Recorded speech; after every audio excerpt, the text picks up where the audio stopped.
Welcome to today's teleconference. I will now turn the call over to Mr. Danny Brenner. Thank you, operator, and thank you to all the media for joining us on today's call for the Bellator 165 Chandler versus Henderson media conference call. If you'd like to queue up for questions, please press star 1 on your telephone. A couple quick notes. Bellator 165 takes place this Saturday at the SAP Center in San Jose and airs live and free on Spike at 9 Eastern, 8 Central. Again, before we get started with today's call, I did want to mention that we've got a great tailgate party lined up. This features a meet and greet with some of Bellator's top stars like Matt Mitrione, light heavyweight champion Phil Davis, Royce Gracie, and recent signings Rory McDonald and Hollick Gracie. That fun will kick off at 3 p.m. prior to doors opening for the event. On today's call, we've got our main and co-main event competitors, lightweight world champion Michael Chandler and his opponent Benson Henderson, as well as Michael Venom Page and his opponent Fernando Gonzalez. Make sure you turn into this card for 5 great fights of televised action, not to mention the professional MMA debuts of Kerry Melendez and Kevin Ferguson Jr., a.k.a. Kimbo Slice Jr. At this time, operator, we'll go ahead and open it up for questions. Again, if you have one, please press star 1 on your telephone.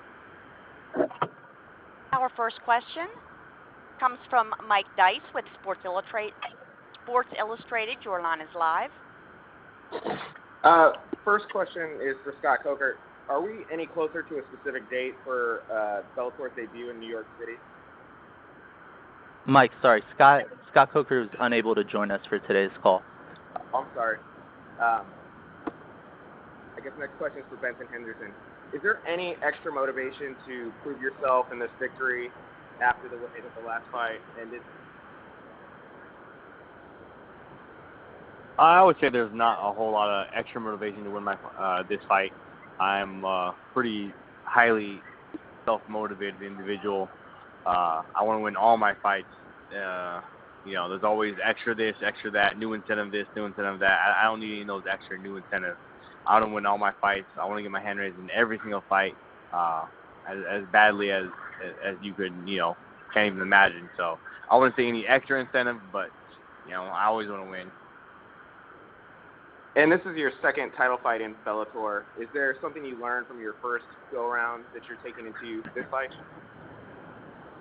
I want to say something I learned from the first Bellator title fight, but just again more comfort being more comfortable inside the Bellator cage, being used to the walkout, being used to how they do things.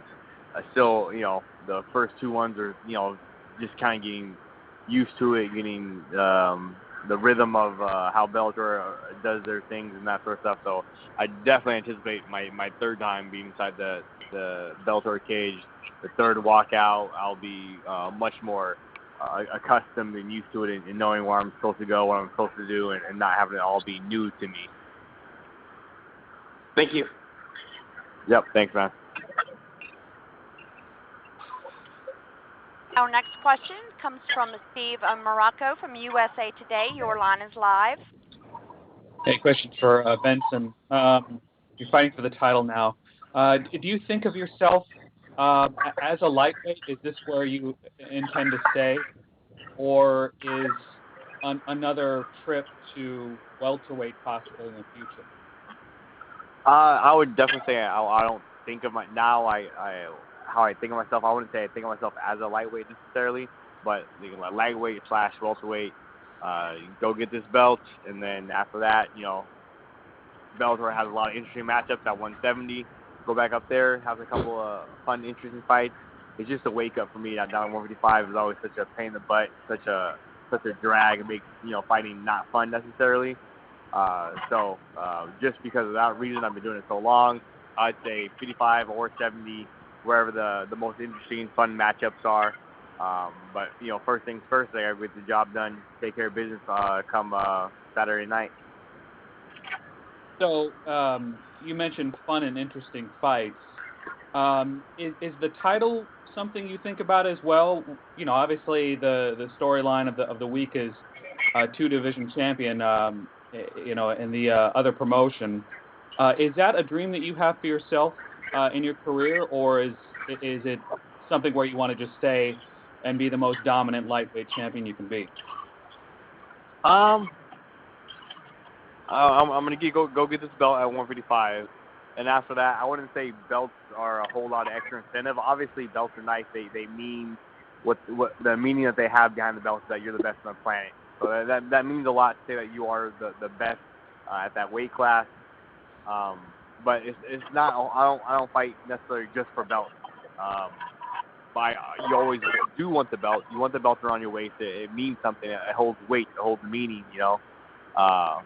But I don't say I fight for belts necessarily though. But if I get a chance to perhaps fight again for a 70-pound belt, I would imagine have to prove myself at 170 a couple more times, and then to earn my way to a 70-pound belt. But all that's so far in the future. Right now, 3-4 days away. All I'm concentrating on is a man named Michael Chandler and get my hand raised against him on Saturday night. Thank you. And then for Michael, have you ever thought about trying for another belt? I know it's pretty early in your title reign. There's still a lot of work to be done, but has that ever crossed your mind? And if you did that, if you traveled, if you tried to win another belt, would you go for featherweight or would you go for welterweight?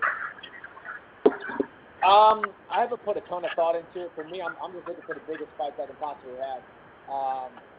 So I know there's no way I can make 145. I walk around about 190 between fights. So I'm not interested in losing the muscle mass that I have, losing the body that I've worked so hard for since I was 11 years old. So if anything, I would jump up to 170. I've spoken about fighting a couple 170-pounders. There's some interesting matchups up there with some decent names, big names. But yeah, more than anything, I'm focused like I've never been focused before to fight this Saturday night, and I'm excited to go out there and perform. Why is Henderson an important opponent for your career? Every opponent's important. Every single time we fight, we're putting ourselves, our livelihood, our records, our reputation on the line. And it just so happens for me, I get a great opportunity to fight a guy who's been a champion, fight a guy who has a big name, a guy who has done some great things in this sport. But luckily for me, it's the right time for me, the wrong time for him. I'm just extremely excited to go out there and put a statement on this fight Saturday night. And he's definitely a great, willing opponent. And it's going to be a good fight, but I'm excited to go out there and get the finish. Thanks. Our next question comes from Chamatar Sandhu with MMA Junkie. Your line is live. Good evening from London, gentlemen. My first question is for Benson Henderson. Benson, if I'm not mistaken, your birthday is tomorrow and you're turning 33, right? That is true, man. Yeah, my birthday is tomorrow, the big 3-3. Yeah, well, happy birthday for tomorrow. The reason I wanted to bring that up Thank you. is I know that in previous interviews you mentioned that you wanted to call it a day at 34. Is that still the plan? Is this the last year of your professional MMA career? It's looking that way. We'll see how it all plays out. But I do want to retire when I'm somewhat younger, be able to speak coherently to my grandchildren, all that sort of stuff, And then the other thing was enlisting into the military service of some sort, whether the United States Army or United States Marines or United States Air Force, and their cutoff dates for enlisting. The cutoff dates are for the different branches vary a little bit, so I have a little bit of wiggle room. It doesn't have to be 33 if I go to a different branch. Some branches are 33, some branches are 35, some branches are like 39 now. So I have a little bit of wiggle room in that respect. That was originally where the idea came from. All right. Well, given that potentially this could be your last year, I mean, and title shots don't exactly grow on trees. Is that kind of putting any extra motivation or pressure? I mean, are the stakes higher for you to try and get the job done on Saturday night to kind of claim a championship in Bellator? I could see how someone might say that or think that, but no, there's no extra pressure, no extra incentives. You're absolutely correct. Getting a title shot in any organization is pretty tough. It's pretty hard. They don't just give them away free willy-nilly. Some organizations, if you lose at a weight class and then you go up a weight class, your very next fight, they give you a title shot in that weight class. Some people have done that before, but normally getting a title shot is pretty hard. It's pretty tough to do. I don't just give them away. You have to earn it, you know. So I definitely appreciate and take hold value to it, to getting a title shot. I'll make sure I run with it, put my heart and soul into this, and make sure I leave that cage next to my entry with the belt around my waist. Brilliant. My next question is for Michael Venom Page. Michael, obviously a fantastic year for you in Bellator, especially your performance in London, and given the celebration just went absolutely viral on social media. I know you've been asked quite a few times in the build-up to this fight if you've got anything special planned, and you've consistently said that you're kind of the guy that will kind of feel things out the week of the fight. So with that being said, have you got your finger on the pulse of pop culture right now? Is there something out there that you're drawing inspiration from that you're going to utilize in some sort of entertainment factor on fight night? Yeah, 100%. Like I said, I'm always socially aware, but I have to get the job done first, and that's the most important thing. And the rest, you just got to tune in for. Absolutely. My next question for you, Mike, is the fact that at the moment it seems multiple weight classes and fighting in multiple divisions seems to be all the rage. I know that you've said in the past that you could potentially drop down to 155 pounds. Is that something that you're still interested in? At the moment, no. It's focusing on the welterweight division for now. Okay. And if you can get the job done against Fernando Gonzalez, I mean, how much more time do you think is required? How many more fights until you are in a main event, until you are in that title picture contending for the title? Down to kind of up to Bellator and my coaches. Again, like a lot of people ask me these kind of questions. That's not really my major concern. I just go out there and entertain, and I'll just keep doing that until I end up in the position I'm supposed to be. All right, thank you very much, guys. Appreciate the time.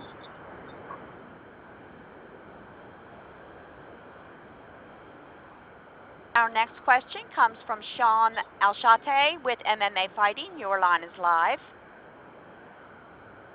Hey guys, just hope everyone's doing well. Thanks for your time today. So my first question is for Benson. To kind of extrapolate on something you were asked a little bit earlier. I mean, you're now coming up on 3 fights under Bellator and Bella. How is your experience? Has there been any surprise the growing pains you kind of expect from the fight? I'm sorry, Sean. You're breaking up a little bit. I didn't really get the question clearly. I couldn't quite understand. Let's see. Is that a little better? Can you hear me a little better? I can hear you a little bit better now, yeah.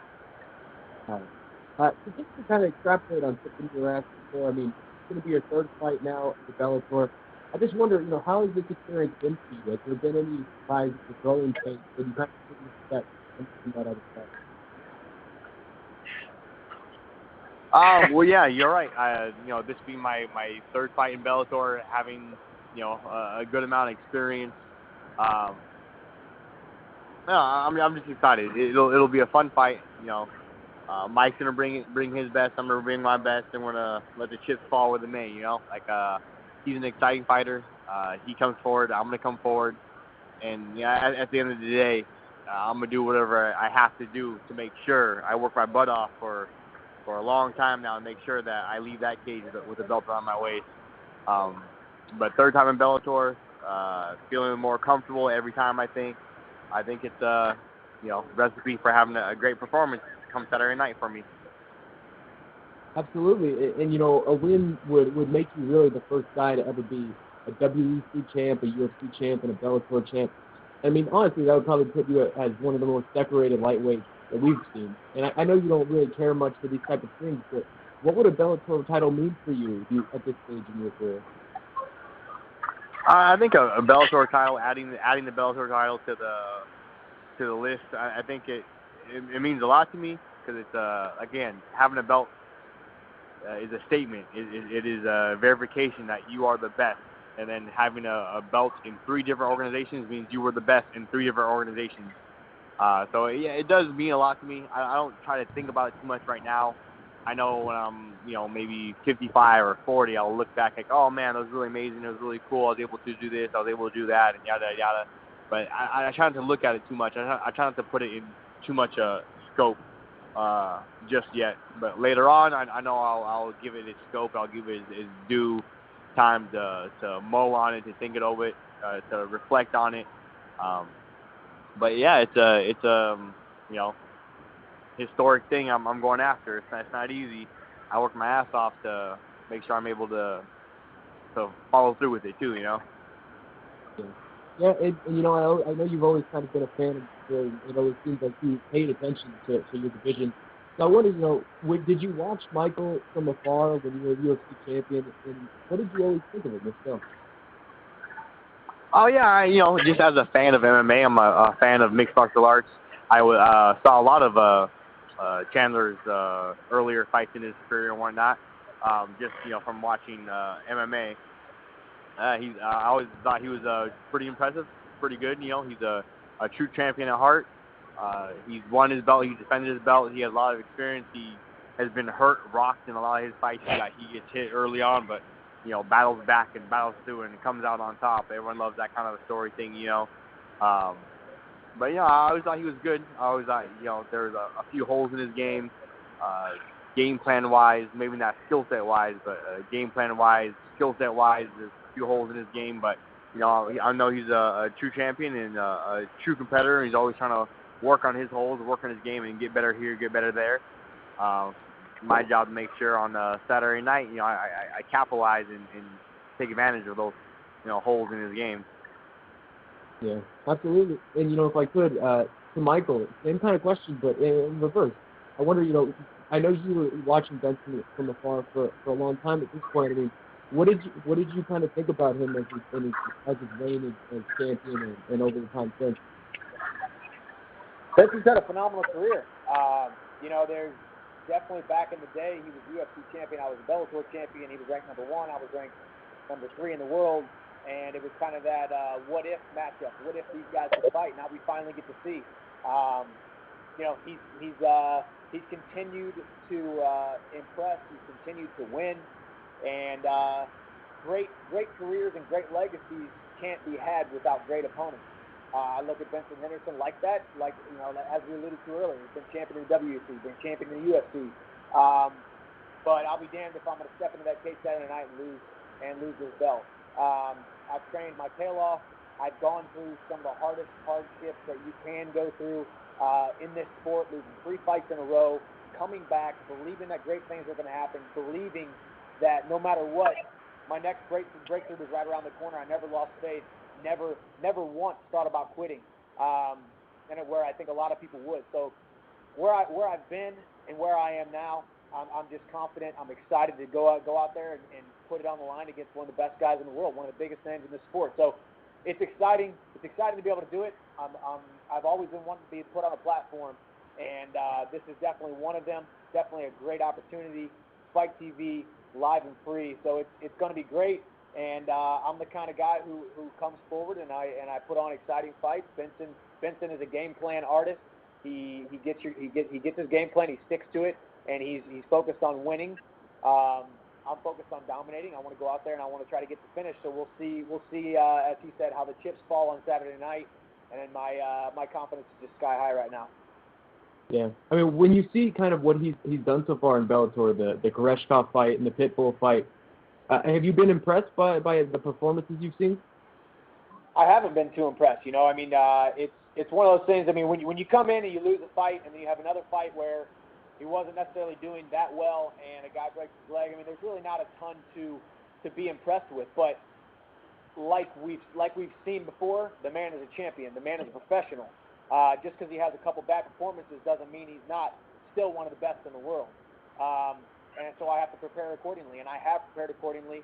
I've dotted my I's and crossed my T's, and I will be on my P's and Q's on Saturday night, and you will see the best version of myself. And if the Benson Henderson of late shows up, it could be a better night than I thought it was going to be.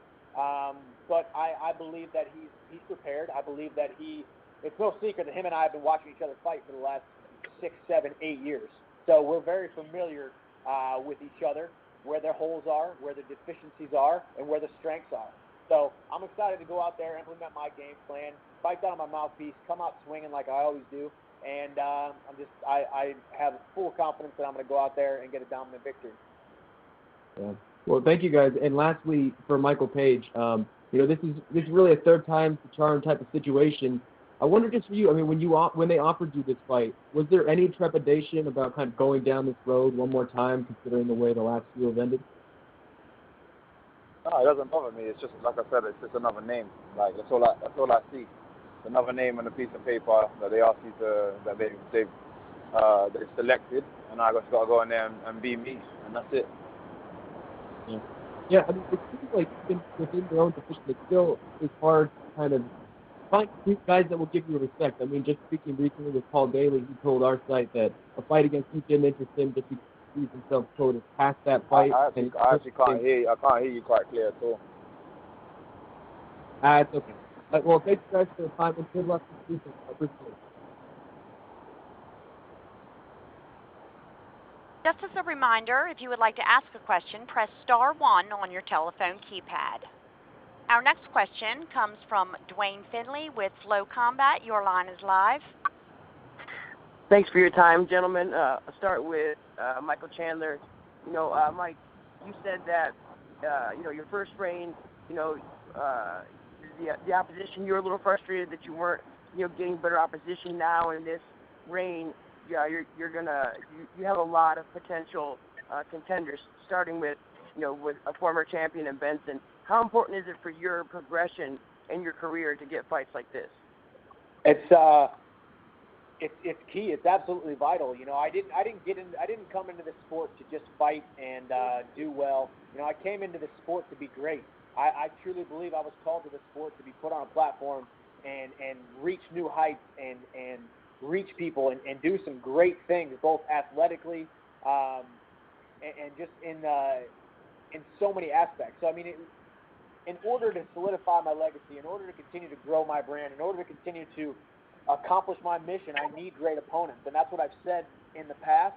And now we're seeing a very interesting MMA landscape now with different guys coming over and guys leaving Bellator and going to the UFC. So it's cool to see the sport progress, and it's awesome to be right here in the middle of it, getting the opportunity to go out and fight Benson Henderson, getting the opportunity to fight Josh Thompson. He's next. To get the opportunity to possibly go up to welterweight, fight a guy like Rory McDonald, fight these Paul Daly, fight these guys, these names, and there's no doubt that there's going to keep on be more shuffling of the MMA promotion rosters.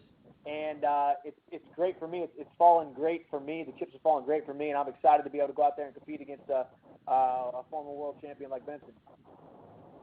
Thank you, Michael. And then for Benson, you mentioned today a few times that titles aren't the motivation, and you've said plenty of time before that your personal progress and your drive to be great. That's key for you. Going into this fight, is it the same thing? Can you talk about what your personal kind of scope is right now? Yeah, how you doing? I'd say for me personally right now, it's just always the same as it has been. As tried and contrite as it may be, just getting 1% better every single day, getting 1% better and being as good as I can be, having great performances, showing up, showing out, all that stuff, man, all that stuff. I think, come Saturday night, I'm going to have a great performance. I'm making sure I'm going to have a great performance. I worked my butt off, and it's, time to have a great night. Time to have a great performance. I haven't had a great performance in Bellator yet. And come Saturday night, I'm going to make sure I have my first great performance for Bellator. Thank you guys so much. Thanks, Dwayne. Our next question comes from Chamathar Sandhu with MMA Junkie. Your line is live.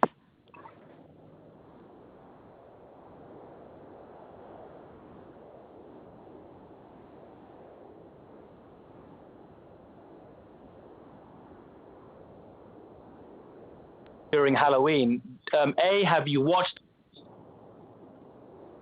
them? Your line seems to be cutting in and out, so I'm not sure if you can repeat your question, Shamakar. Yeah, of course. Fernando, question regarding the video packages that Michael Page has produced and released this year, most recently during Halloween. A, did you watch them? And B, what was your reaction to these video packages?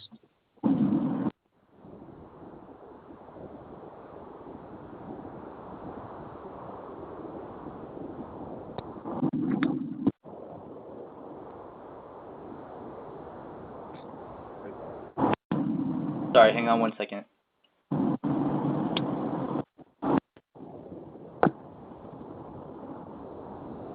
I thought it was kind of funny.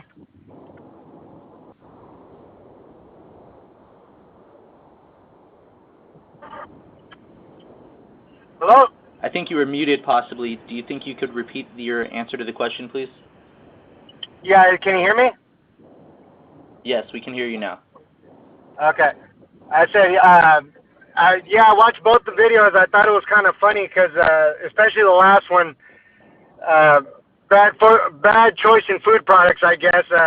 He's basically eating balls and drinking milk, and he's cupping and savoring the taste. So I don't know. I didn't know how to take that as a call out, but I think the victory alone is going to be enough for me.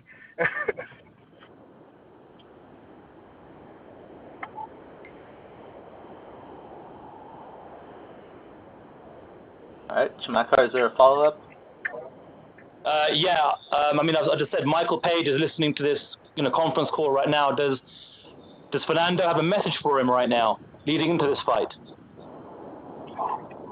The same message that I said before is just show up. I respect him as a fighter, but after this, I'll allow him to congratulate me for making him a better fighter. He's tough, but he hasn't been tested, and I'm gonna give him his first loss. Michael, do you have a response to that?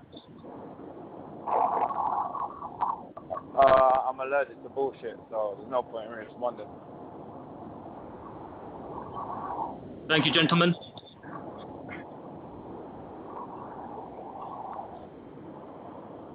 Operator, we can go to our next question. Our next question comes from Steve Morocco with USA Today. Your line is live. Hey, another question for Benson. I wanted to follow up on something that Shamakar asked earlier.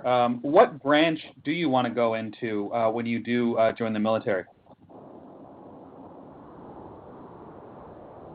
At this point, because I'm so old, I'm little limited in which branches I would be able to get into.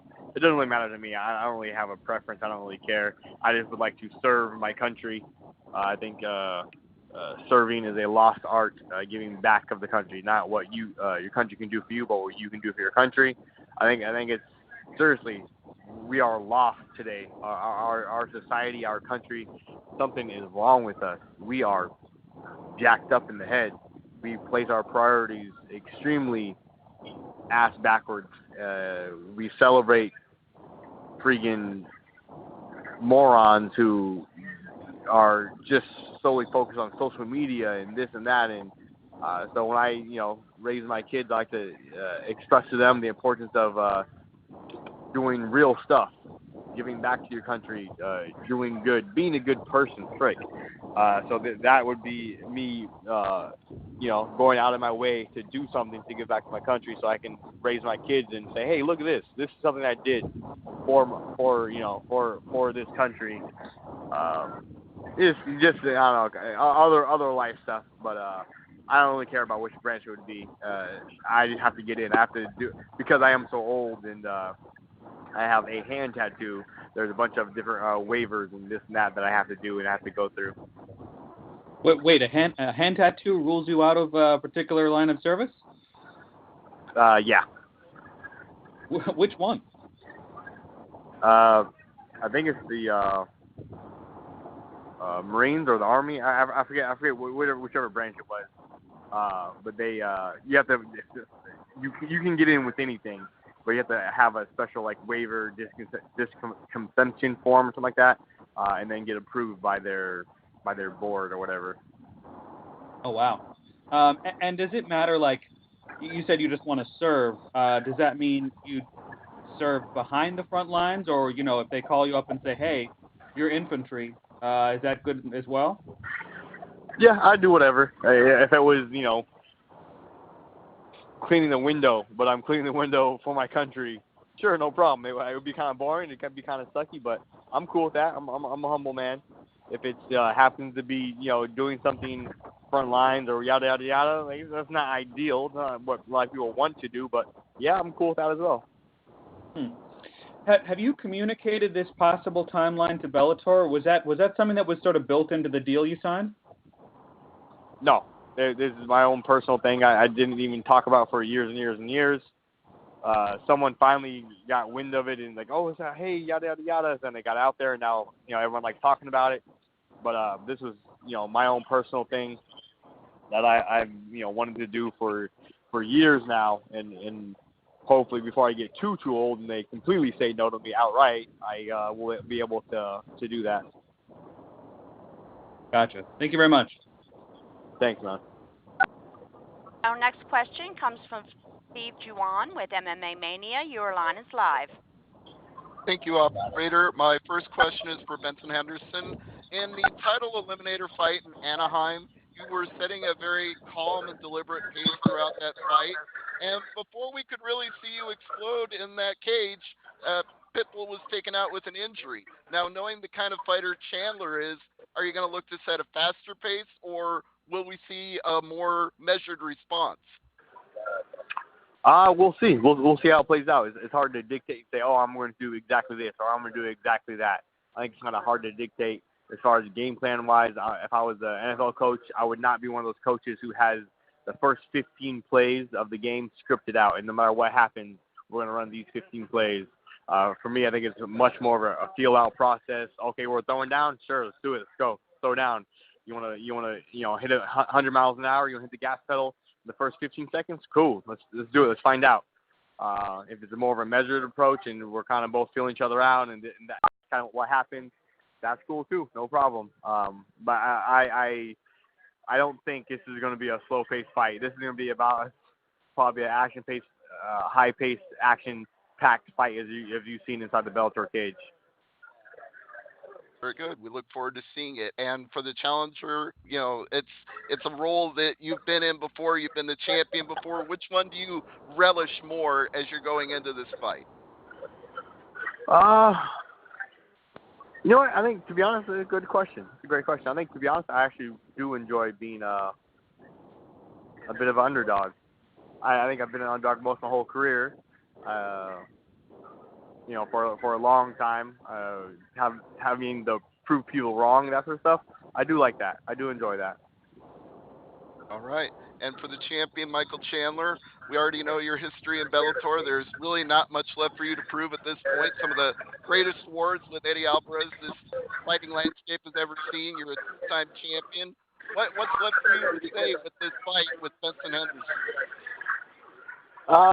For me, there's still so much more to prove, and it's not to prove to the fans, it's not to prove to Bellator, it's not to prove to anybody but myself. I was put in this sport to be great, and I've made some mistakes in fights before. I've made some mistakes in training. I've been deficient in certain areas, but right now I can say I'm firing on all cylinders, and this is literally the best that I've ever been, and it's not just one of those things that people say because they have a fight coming up. I really do feel like mentally, physically, spiritually, emotionally, I'm the best that I've ever been. Finally, I'm 100% have given myself permission to be the best in the entire world. And we've seen that over my last couple fights. We've seen it over the last year. We've seen that in my dominant performances.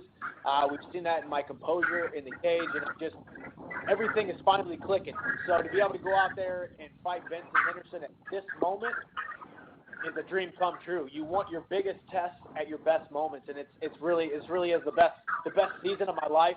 And this is my banner year, and the next 4 years, next 5 years are going to be my banner years. I am going to be the best that I've ever been. I'm going to be the most dominant I've ever been, and I'm just still scratching the surface of how good I can get in this sport.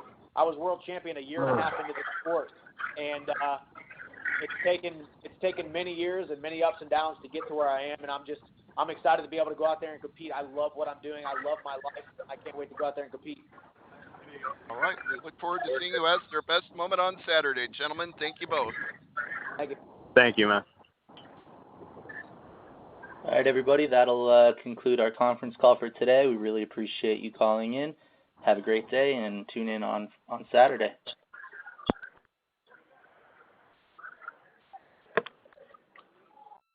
This concludes today's teleconference. You may now disconnect your lines.